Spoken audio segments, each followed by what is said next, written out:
Hi my dear learners, this is Prashant. SSC examல previous year mathematics question எல்லாத்துக்குமே ஒரு clear கட்டான solution வந்து make பண்ணி நம்ம சேனல்ல ரெகுலரா அப்லோட் பண்ணிட்டு இருக்கோம். ஸோ நீங்க எக்ஸாம் ப்ரிப்பேர் பண்ணிட்டு இருக்கீங்கன்னா கண்டிப்பா இது வந்து உங்களுக்கு யூஸ்ஃபுல்லா இருக்கும். ஸோ நம்ம சேனலை சப்ஸ்கிரைப் பண்ணிக்கோங்க. இன்னைக்கு ஒரு previous year mathematics question தான் சால்வ் பண்ண போறோம். ஸோ நல்லா கவனிங்க. Let's get into the problem. Stay tuned. So it is given that if x minus 4y is equal to 0, இது வந்து x is equal to 4y அப்படின்னு எடுத்து வச்சுப்போம், சரிங்களா? And also it is given that x plus 2y is equal to 24. So இது வந்து நான் equation 1ன்னு வச்சுக்கிறேன், சரிங்களா?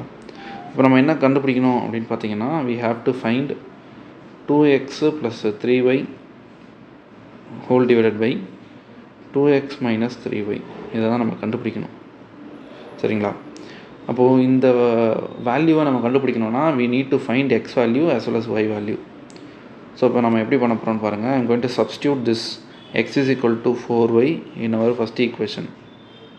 அப்படி substitute பண்ணால் we will be getting 4y plus 2y is equal to 24.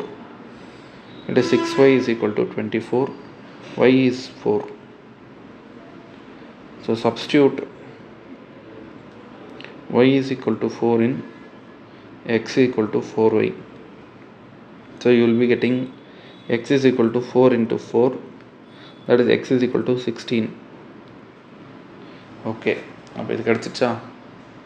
அடுத்து நம்ம என்ன பண்ண போகிறோம் அப்படின்னா, x and y கண்டுபிடிச்சிட்டோம்னா we are going to find the value of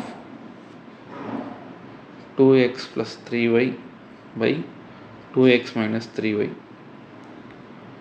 So 2x is nothing but 2 into x, 2 into 16, that is 32, plus 3 into y is nothing but 3 into 4, that is 12, by here it is 32 minus 12.